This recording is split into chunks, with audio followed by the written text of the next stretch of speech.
Bonjour à tous, cette capsule vidéo vise à introduire votre laboratoire numéro 4 qui porte sur les machines à état fini synchrones. Donc dans cette capsule vidéo, je vais vous montrer tout d'abord comment fonctionnera votre DE10 à la fin de votre laboratoire, donc comment utiliser votre board pour valider que votre laboratoire fonctionne. Ensuite, je vais aussi parler des étapes de préparation que vous aurez à démontrer au début de votre première période de laboratoire. Commençons par expliquer à quoi servira votre FPGA, les switches et les LED.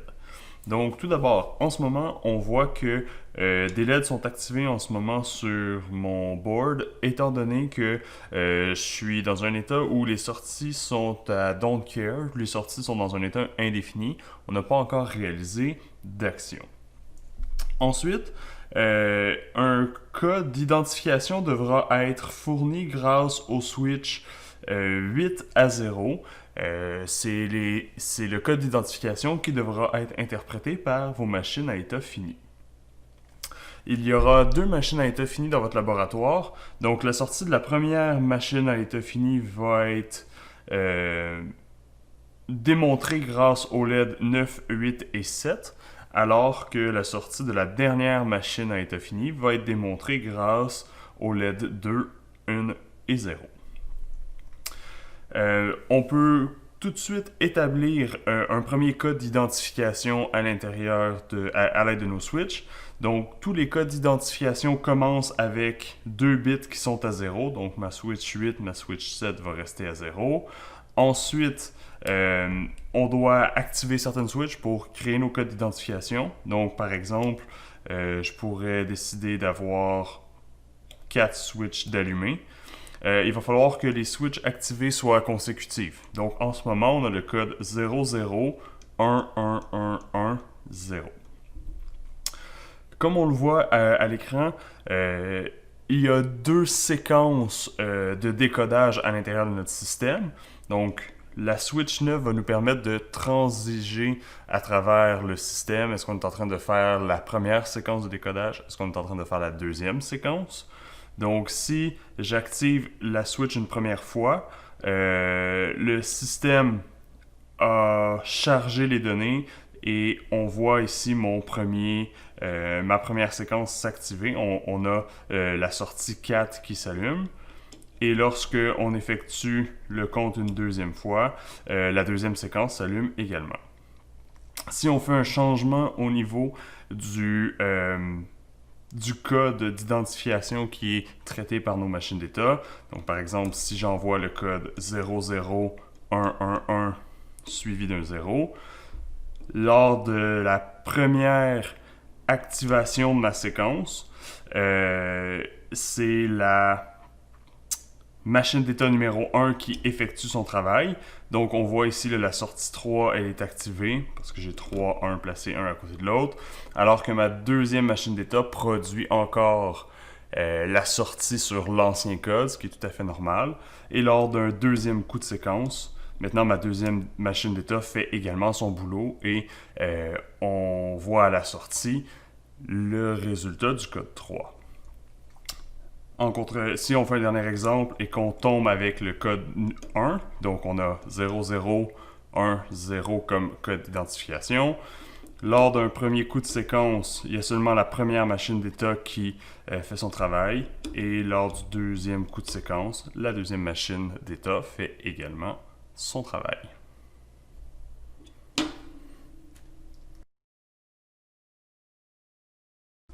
Passons maintenant à la préparation de votre laboratoire. La première étape consiste à établir le diagramme d'état pour votre décodeur. Tout d'abord, si on regarde la séquence des opérations du système, on voit que notre système est en remise à zéro, notre décodeur est en remise à zéro dès que la switch de séquence est à zéro également. Alors, on peut identifier ce comportement avec un premier état. Le premier état de notre système est la remise à zéro. Et peu importe quelle est la valeur de la séquence, en fait, peu importe dans quel état on était, si la valeur de la séquence est à 0, on veut atteindre notre remise à 0. Donc, avec une flèche, on peut, si une flèche ne possède pas de bulle de départ, on peut assumer que peu importe dans quel état du système on se situe, lorsque la condition va être respectée, notre, notre système va revenir à l'état pointé, donc dans ce cas-ci, la remise à zéro. Fait que ici, peu importe d'où on est, dans quel état on est à l'intérieur de notre machine d'état, si on a une séquence qui est égale à zéro, on va vouloir remettre le décodeur en remise à zéro.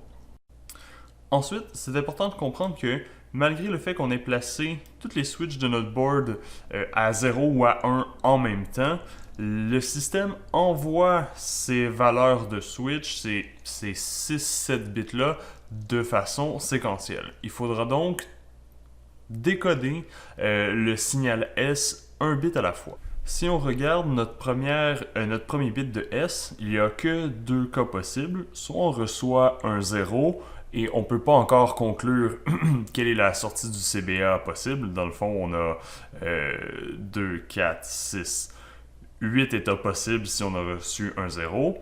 Ou bien on reçoit un 1. Alors, dans ce cas-ci, on sait exactement dans quel état final on se situe. C'est un code d'erreur. Au niveau de notre diagramme d'état, ça peut se représenter de la manière suivante. Donc, tout d'abord, il est possible de recevoir un 1. Donc, lorsque ma séquence est égale à 1 et que mon S est égal à 1, on va passer à un état qui est connu, on connaît sa sortie. On veut avoir ici le CBA 110, donc on peut noter notre sortie en bas. Cet état-là, on lui donne un nom. Dans ce cas-ci, ça semble être notre cas d'erreur. Tous les codes valides doivent débuter par un 0. Donc on peut noter cette condition, cette deuxième transition avec une deuxième flèche. Si notre séquence est à 1 et que le S est égal à 0, alors on sait qu'on a un code qui est encore valide, mais on est en transition. On ne peut pas conclure quelle est la sortie déterminée par notre code d'identification. Donc on laisse la sortie avec des don't care. Puis ici, dans le fond, on peut appeler cet état-là notre état de première transition. On remarque qu'il est impossible de sortir de l'état d'erreur. Alors, peu importe la valeur de S qu'on va recevoir ici, on doit rester au niveau de notre état d'erreur. Ceci s'illustre avec une flèche qui part de notre état et qui retourne à notre état. Donc, on peut venir indiquer ici que peu importe la valeur de S, notre diagramme doit rester au niveau de l'état d'erreur. À ce stade-ci, je vais arrêter de dénoter le signal séquence qui est égal à 1. C'est assez clair que le système, que le signal de séquence doit rester à 1 pour qu'on poursuive dans l'évolution de notre machine d'état. Dès que notre séquence est égale à 0, on reviendrait en remise à 0. Donc, afin de ne pas polluer mon diagramme, je vais arrêter de noter ce signal. Si on traite la deuxième colonne, encore une fois, il y a deux bits possibles pour le signal S. Soit on reçoit un 0 et on reste encore dans un état indéterminé. Donc, si on a reçu un 0, tous les codes de 0 à 5 sont encore possibles. Donc, on est dans un deuxième état de transition. Alors que si on reçoit un 1 lors du traitement du deuxième bit de notre séquence S, on tombe également en erreur. Ceci s'illustre par la même transition que tout à l'heure. Donc, si on part de notre état actuel et qu'on reçoit un 1, on voudra s'en aller dans le système d'erreur, dans l'état d'erreur, pardon, alors que si on reçoit un 0, on passe dans un deuxième état de transition. Dans cette deuxième état de transition,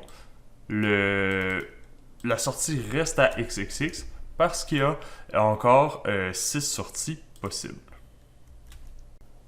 C'est seulement après avoir reçu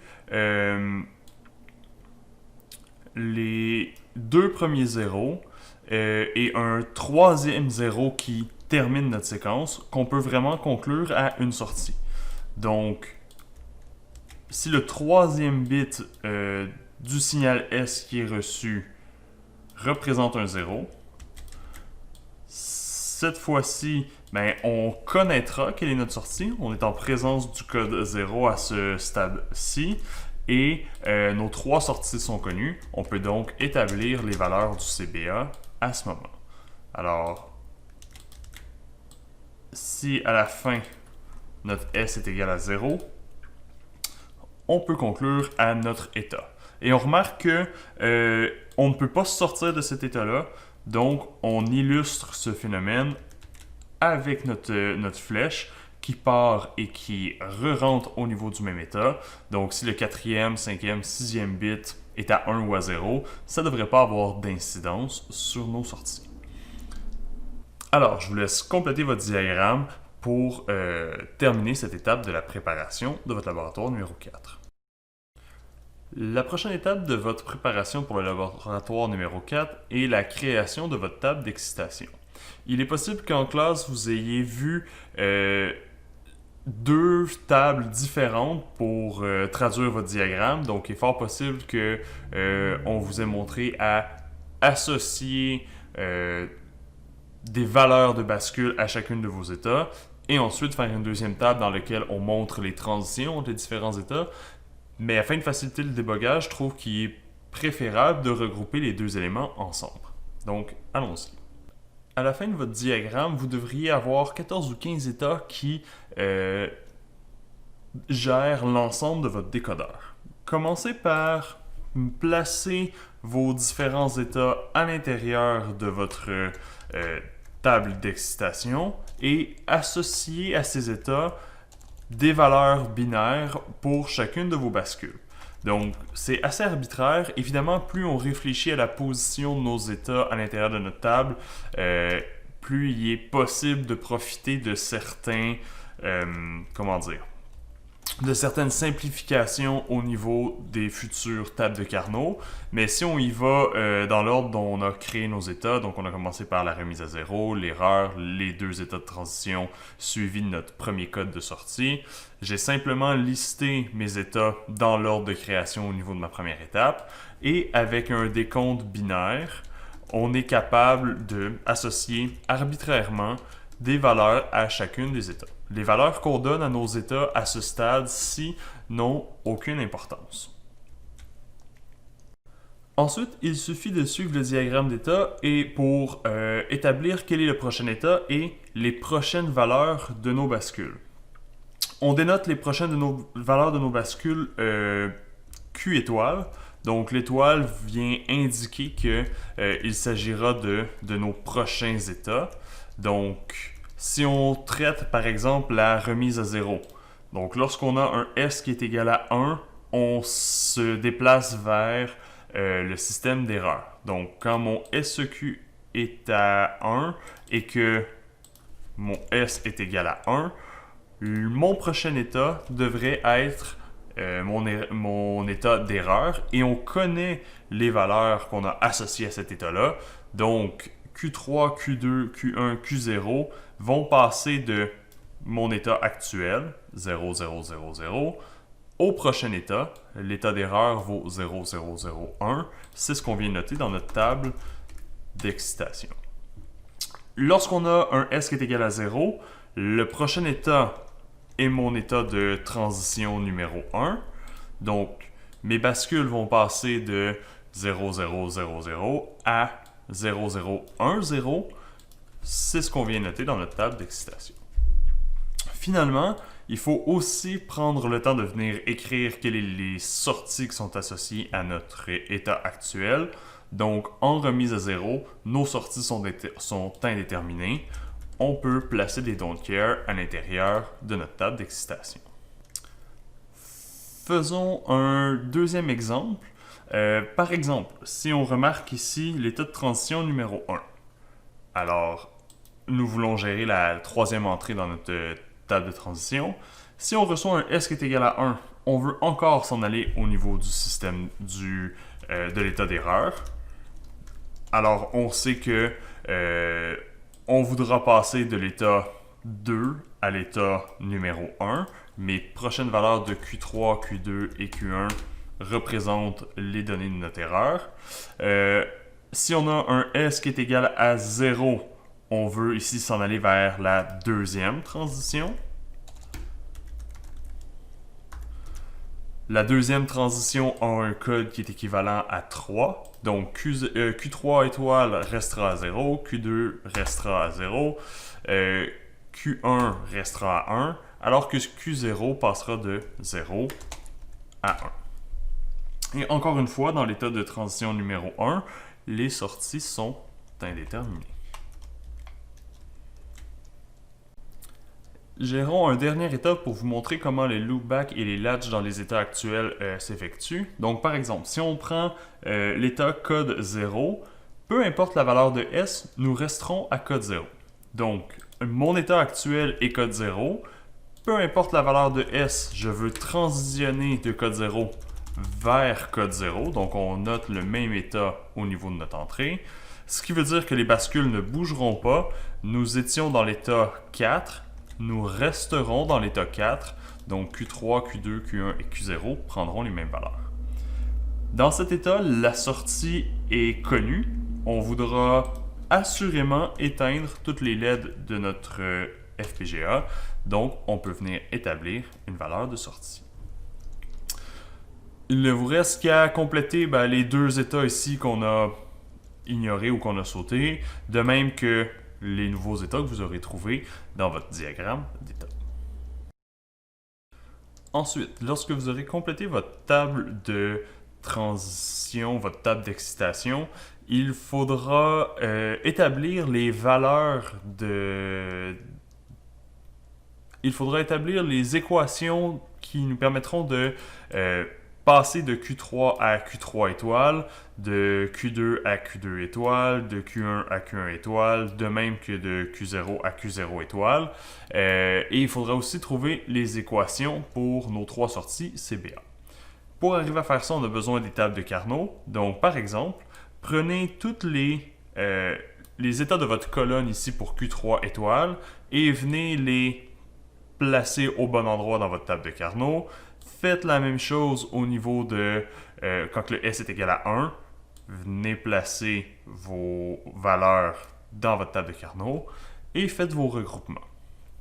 Sachez ici que on a ignoré le sec qui est égal à 0, donc assurez-vous que votre formule, que votre équation de Carnot pour Q3 étoile prenne en compte le séquence qui est égal à 0.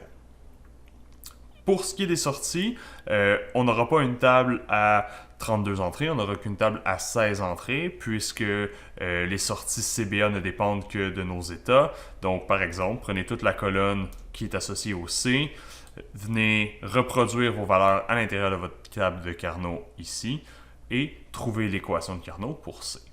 Vous devriez donc avoir 4 tables à 32 entrées pour déterminer les valeurs de Q3 étoile, Q2 étoile, Q1 étoile, Q0 étoile.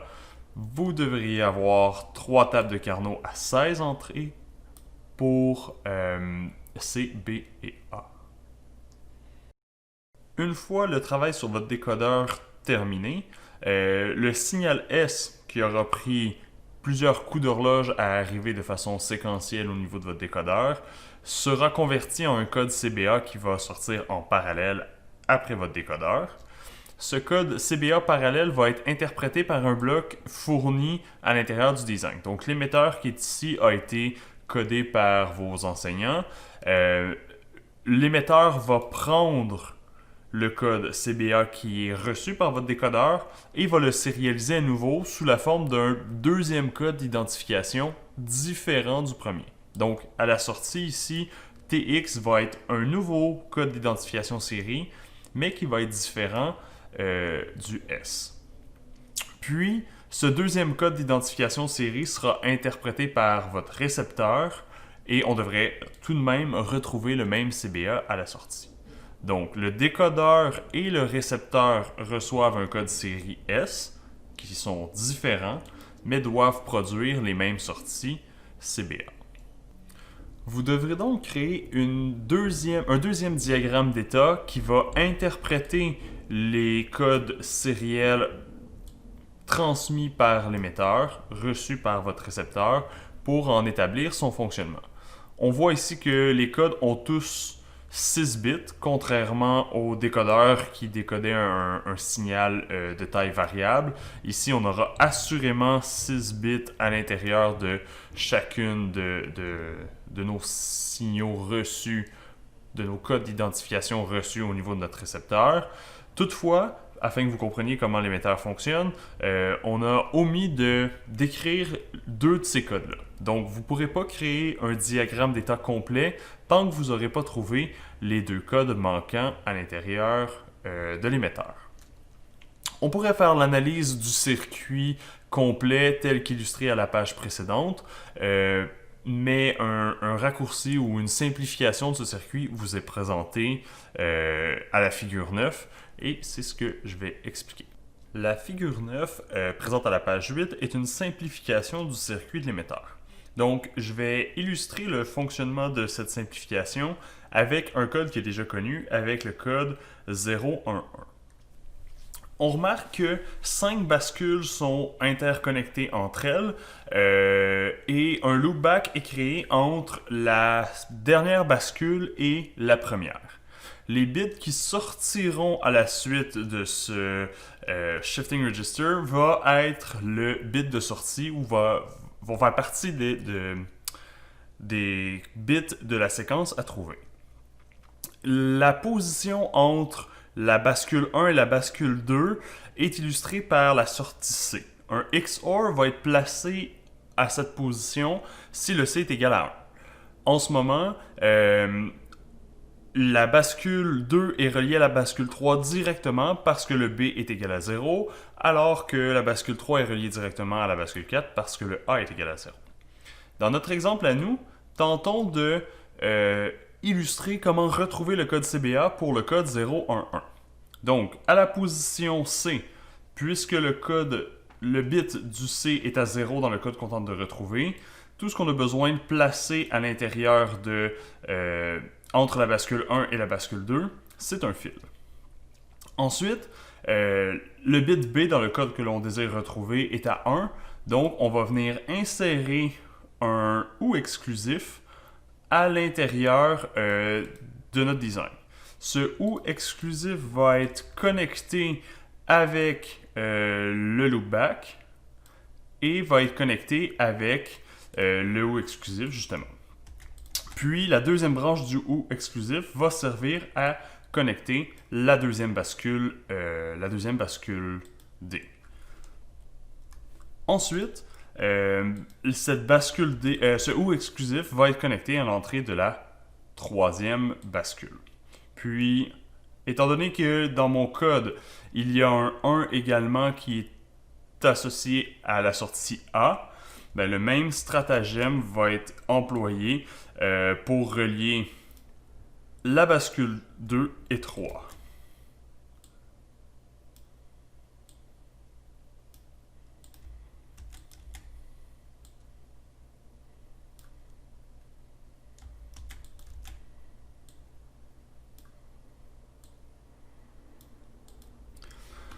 Une fois que notre circuit est interconnecté, on peut déterminer que, c'est déterminer que toutes les bascules sont preset à 1. Donc, à la sortie de chacune des bascules, après le premier coup d'horloge, on retrouve un 1 au sortie Q. Puisqu'il y a un 1 à la sortie Q actuelle, le premier bit de ma séquence sera nécessairement un 1. Ensuite, on sait que le système devra fonctionner sur 5 coups d'horloge supplémentaires, étant donné que tous nos codes possèdent 6 bits. Donc, au prochain coup d'horloge,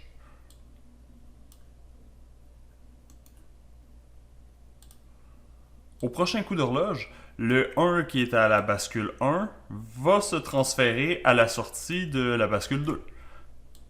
Puis, le 1 qui est à la bascule 2 ne pourra pas être transféré directement à la sortie de la bascule 3 parce qu'un XOR doit être effectué avec le loopback. Donc ici, en loopback, on sait que le bit qui arrive d'ici, c'est le dernier de l'ancienne séquence.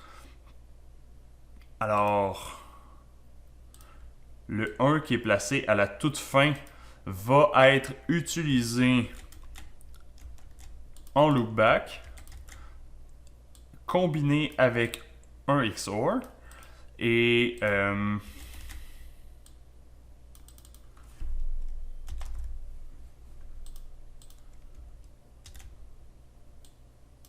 donc, un XOR avec 1, ça va produire un 0 à la sortie de la troisième bascule.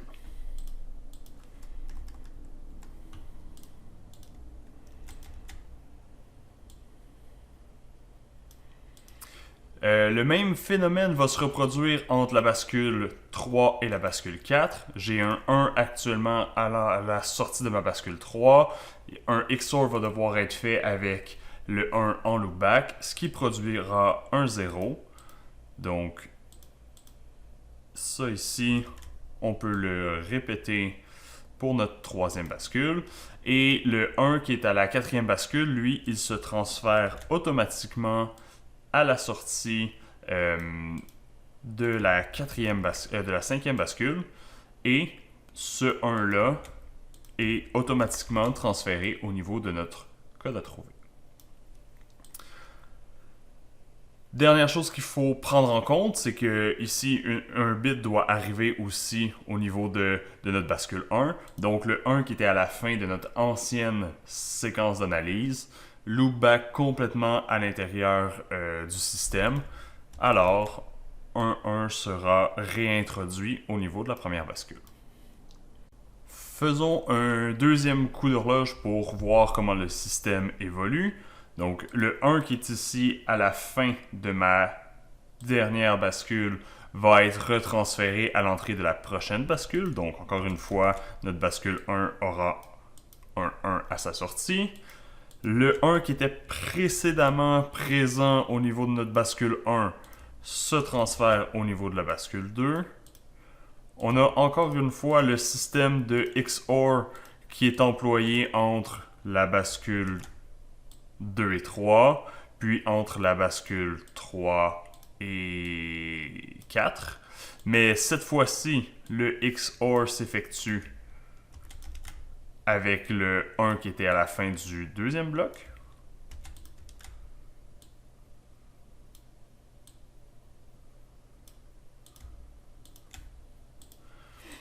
Donc, 1 XOR avec 1, ça donne encore 0. Pour ce qui est entre la bascule 3 et 4, le 0 qui était à la bascule 3 XOR avec le 1 de sortie nous donne un 1. Et le 0 qui avait été produit précédemment se retrouve maintenant à la sortie de notre dernière bascule et fait donc partie du code à trouver.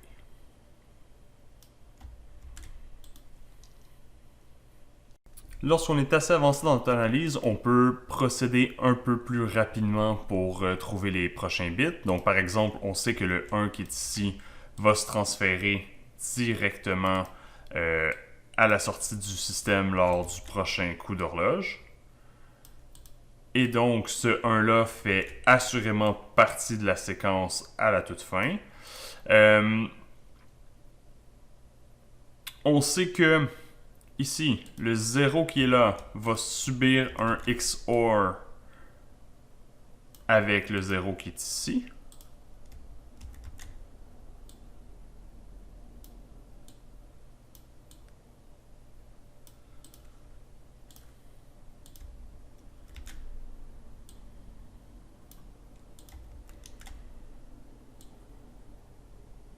Et donc, 0 XOR 0, ça donne encore un 0. Et on sait que ce 0 sera le prochain bit de sortie au niveau de notre système.